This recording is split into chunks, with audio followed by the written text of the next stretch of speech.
Hey, brothers and sisters, thanks for joining me today.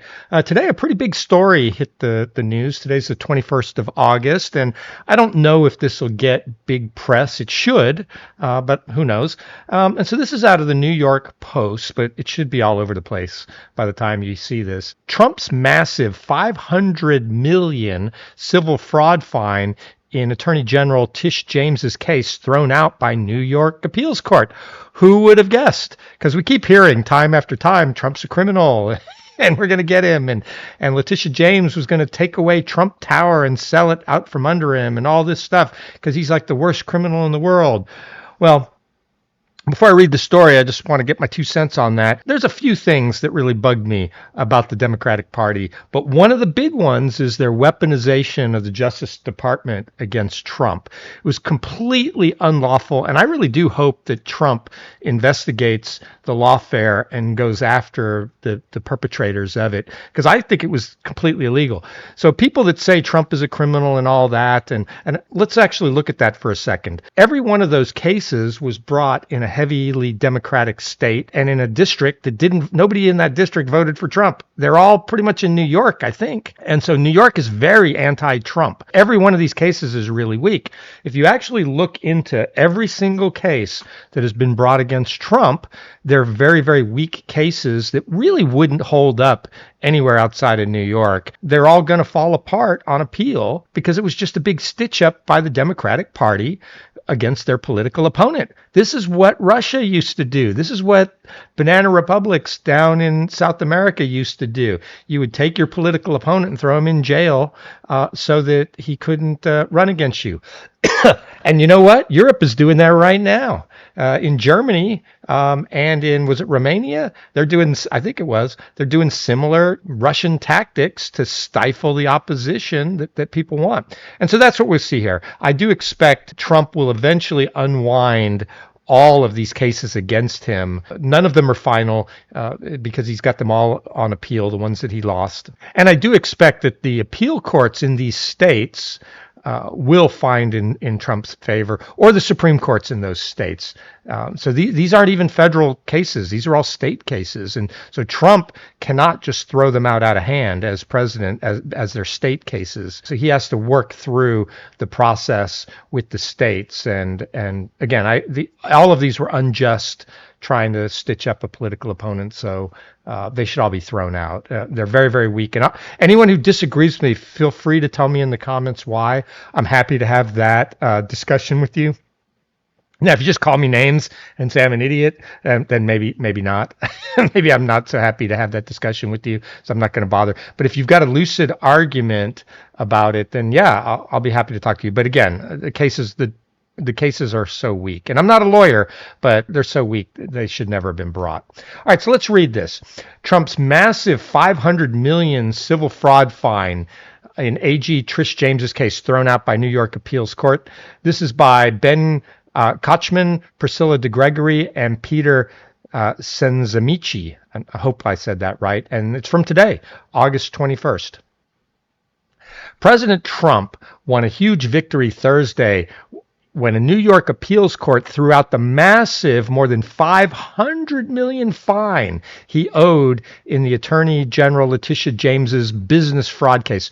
Yeah, 500 million. I would say that's a huge win for Trump. The appellate division, first department, overturned the whopping 464 million judgment which Trump 78 faced after he was found to have fraudulently inflated his net worth by billions of dollars over a decade to get better loan insurance terms. The 323-page decision included 3 separate opinions, but which all agreed the fine against Trump, which had grown to 515 million, including interest, was excessive. Yeah.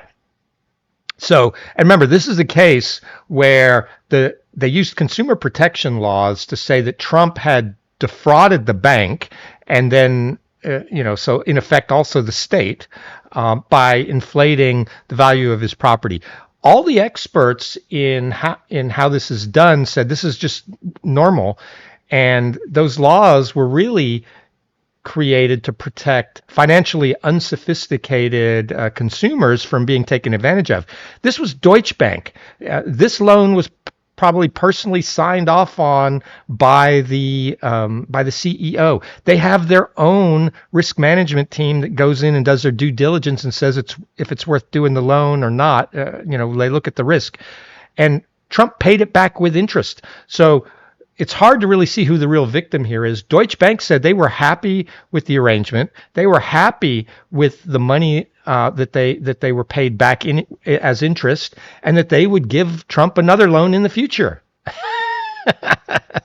So, and that was in open court, and he still got a $500 million ish judgment against him. It's Looney Tunes. Who was the real victim here? That's really, you got to have a crime. You need to really look at who the victim is. And I would say the state said it was Deutsche Bank, and Deutsche Bank said we're happy with the arrangement. So I don't get it. While the injunctive relief ordered by the court is well crafted to curb the defendant's business culture, the court's disgorgement order, which directs the defendants to pay nearly $500 million to the state of New York, is an excessive fine that violates the Eighth Amendment of the Constitution, the main opinion by Judge Diane Renwick and Peter Moultonred. Yeah, so it was an unconstitutional fine. Even if you agreed that Trump had done bad things, the fine was disproportionate. And really, the fine was set up basically to bankrupt Trump and stop him from getting reelected. It was going to tie him up in court, drain all his funds so that he couldn't properly run for president. That's really what this was all about.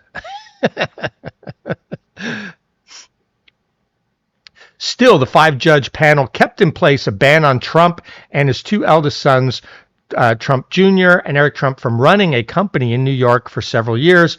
And the ruling kept in place in order for an outside monitor to oversee and file reports on the Trump Organization's business dealings for 3 years. Those parts of the ruling had been on hold while the appeal was decided, and Trump posted a $175 million bond in place of paying the entire judgment during the appeal process. So that's good. He's going to get his money back. Since there wasn't a majority reached in Thursday's decision, the case can automatically qualify to be heard in the Empire State's top court, the New York Court of Appeals. The interest and fines against everyone in the case, including Don Jr. and Eric and other Trump execs, has ballooned to over $527 million since February 2024 ruling from the Manhattan Supreme Court. Thursday's decision was a blow to James, whose office prosecuted Trump, and to Engron, as at least one of the appellate judges found Engron made errors in his ruling. So Engron was the judge and so it looks like they left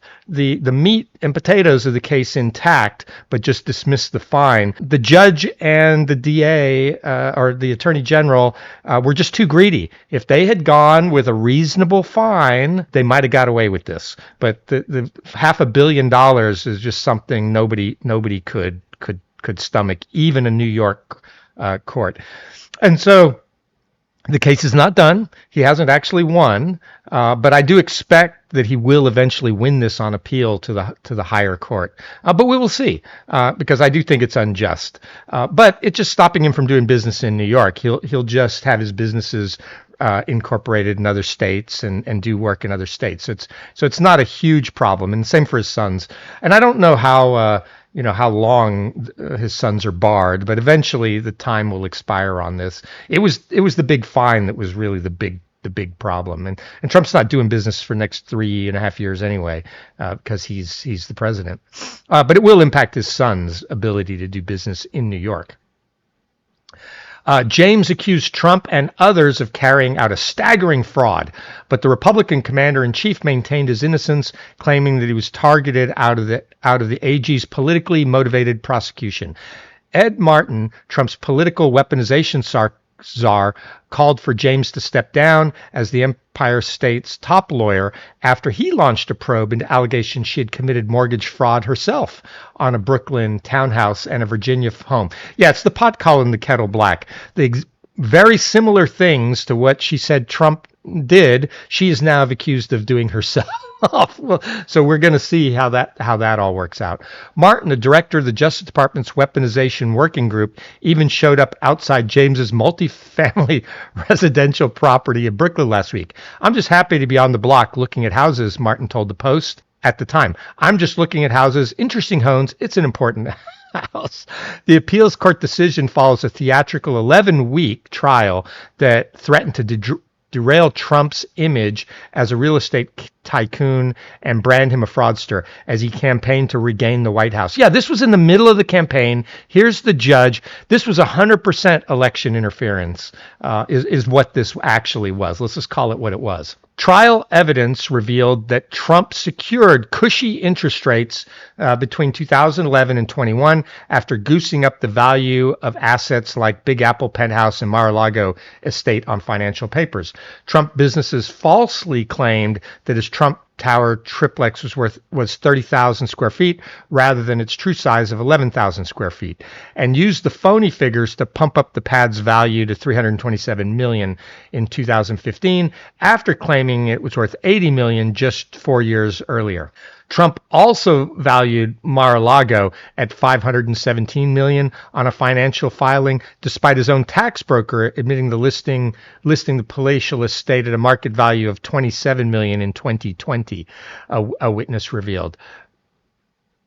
Trump tax representatives Michael Cobrisrio testified that he used the lowball valuation, which is far below real estate's value if it were sold as a private home, by calling the estate a social club, a distinction that scored Trump's juicy tax brackets.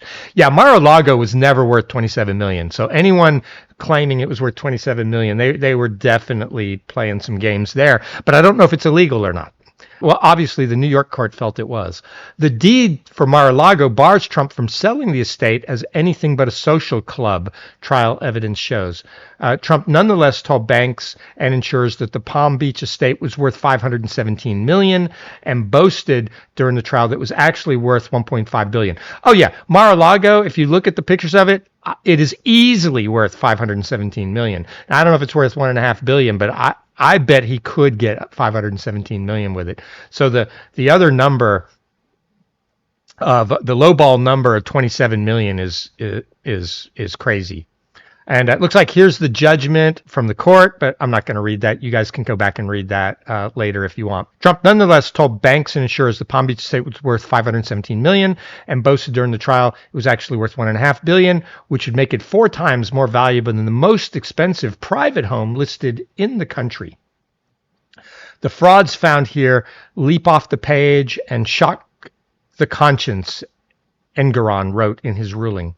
The ruling comes after some members of the 5-judge appeals panel appeared skeptical in September of the merits of the lawsuit brought by New York Attorney General Tish James, which led to the trial. Judge Peter Moulton called the size of the penalty troubling and questioned if the law James had used to sue Trump, which doesn't technically require someone to be harmed, had morphed into something it was not meant to do.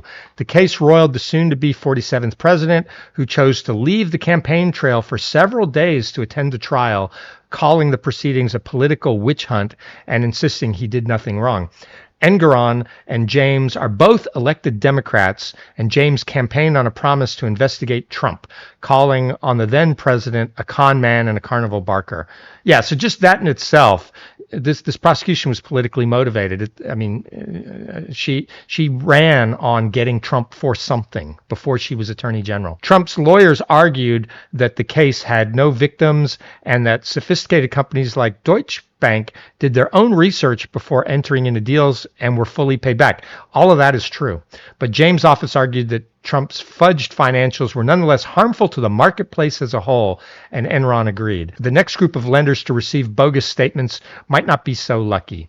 No, it's nonsense. Deutsche Bank has its own risk management. They will do their own due diligence. This is a huge bank, huge assets that does huge amounts of lending. And again, they said they were happy with the deal and would be happy to do it again. Trump did pay them back. To say this was fraud is just crazy. So anyway, I'm glad this happened. The case is not over yet. I think we'll see a final appeal in a few months from the New York top court, and I hope Trump is vindicated. I think this was a stitch up by his politically elected Democratic opponents that were trying to stop him from becoming president. They failed, and I'm glad they failed. I actually hope Trump investigates this case from a Department of Justice political prosecution side, because it is illegal to prosecute your political opponents in this country. And so I'd like to have them investigate that. And if crimes were committed, I'd like to see James and Enron go to jail for committing crime, if that's the penalty that the law would allow,